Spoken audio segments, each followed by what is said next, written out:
ఇలా లేని సంతోషంలో బ్రతకడం మనం ఎన్ని రోజులు కాపాడుతుంది? కర్ణ, నా వల్ల మీరు ఈ వలలో చిక్కుకున్నారు.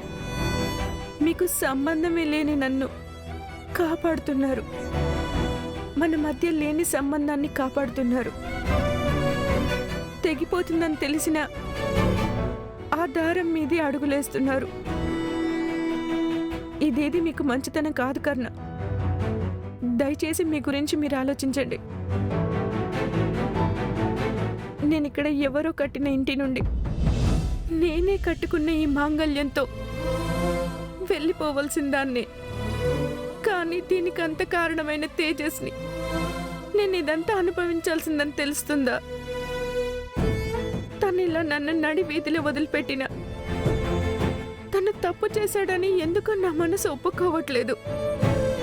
అన్ని విషయాల్లో ప్రాక్టికల్గా ఆలోచించాలనుకునే దాన్ని నేను నా విషయంలో తెలివి తక్కువ దాన్ని అయ్యాను. తెలివి తక్కువ కాదు నిత్య, ప్రేమ. నిజమైన ప్రేమ మాత్రమే నీతో ఉండడం సాధ్యం. ఏదేమైనా ఎంత దూరం వెళ్ళినా ఎక్కడున్నా నీ మనసు కోరుకునేది ప్రేమ, అంతే. అదే మీలో ఉంది. నేను ఈ నాటకాన్ని కొనసాగించలేని కర్ణ. నాకు ఇది ఏది వద్దు. నాకు నా తేజస్ ఒక్కడుంటే చాలు. జరిగిందంతా సర్దుకొని తనతో బ్రతుకుతాను. నేను తను లేకుండా ఉండలేకపోతున్నాను. నాకు తను ఒక్కడే కావాలి కర్ణ.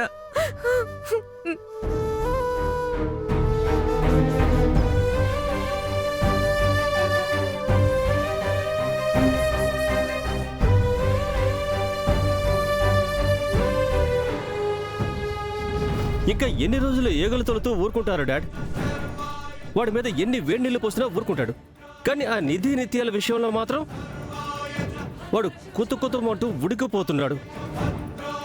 మడతేసిన నాలిక ఎంత దూరమైనా సాగుద్దట. కానీ మీరు, ఏ కన్నా, నేను మీ నాన్నరా, నీకు నేనున్నాను, పట్టించుకోవద్దు అని మీరే అంటున్నారు. నేనది చూసి మూసుకొని కూర్చోవాలి.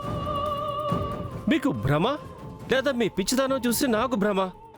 ఏది అర్థం కావట్లేదు. నీ భ్రమని దూరం చేసి నా ఉగ్ర రూపాన్ని ఎలా చూపించాలో నాకు క్లియర్గా తెలుసు. వర్షం పడాలనుకున్న వెంటనే నేల తడవదు డాడ్. ఉరుము, మెరుపు, పిడుగు, వాన అన్నీ చేరి మబ్బుల్ని చీల్చుకుని వాన పడితేనే భూమి తడుస్తుంది. నీకు నేను బాబునని గుర్తుంచుకో. నాకు బుద్ధి సూక్తులు చెప్పొద్దు. కర్ణ నా పిడికిట్లో ఉండాలంటే ఈ కరుణ కురిపించే నాటకం చాలా అవసరం. వాడికి ఎక్కడ ఎలా పాఠం నేర్పాలన్నది నాకు చెప్పక్కర్లేదు. నువ్వు నీ నాలుకని హద్దుల్లో ఉంచుకో.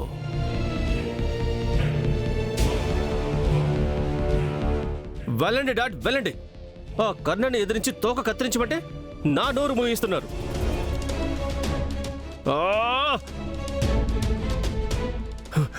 అమ్మ ప్రేమకి వాడే గొప్ప, నాన్న ద్వేషానికి వాడే గొప్ప. సూతకానికి, సంబరానికి ఆ కర్ణే కారణమంటే నాకు ఇక్కడ కాలిపోతుంది. ఏ కర్ణ, నీ జీవితం ఎప్పటికీ సరికాకూడదు.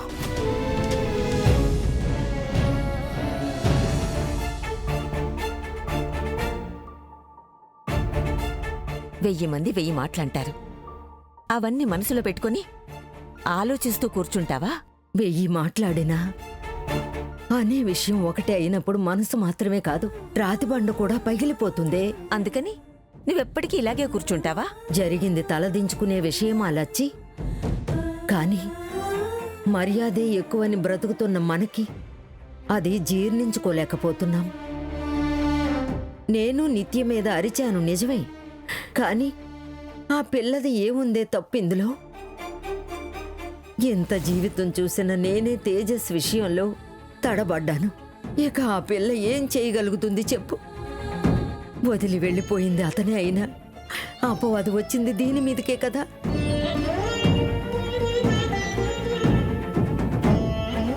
ఇవన్నీ కూడా ఇంకా ఎన్ని సంవత్సరాలు వినాలి చెప్పు? నేను జీవితం మొత్తం.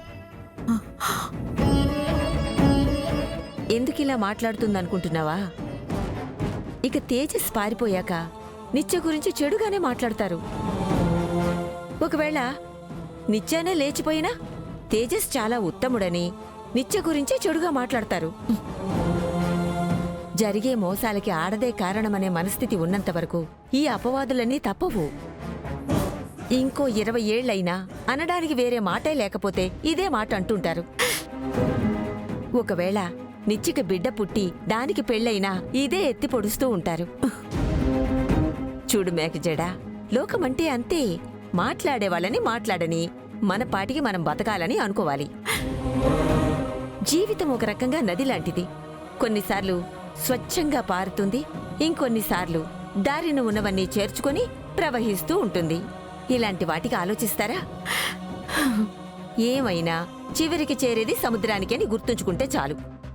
ఏంటి, టీచర్ నీకు నేర్పించలేదా స్కూల్లో?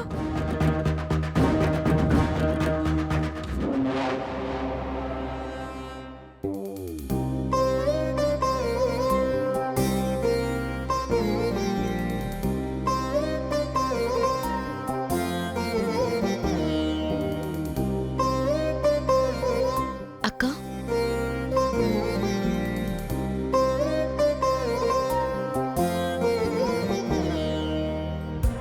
అంతా ఓకేనా? కానీ ఇదంతా ఎవరితోనూ పంచుకోలేకపోతున్నాను. ఇది నా మనసంతా తేజసే ఉన్నాడని ఎవరికైనా చెప్తే పిచ్చి అంటున్నారు నన్ను.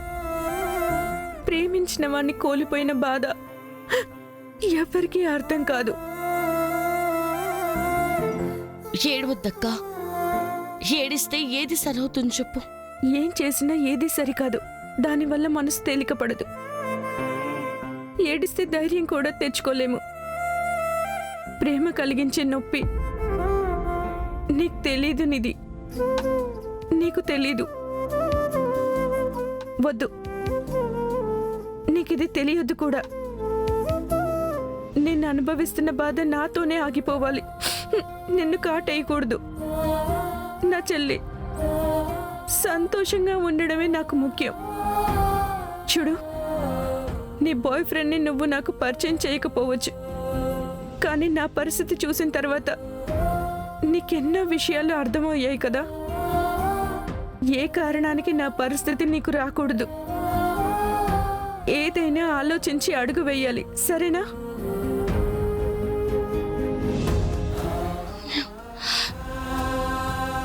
ఇక ఆలోచించడానికి ఏముందక్క? నువ్వు పడుతున్న బాధే నేను అనుభవిస్తున్నాను.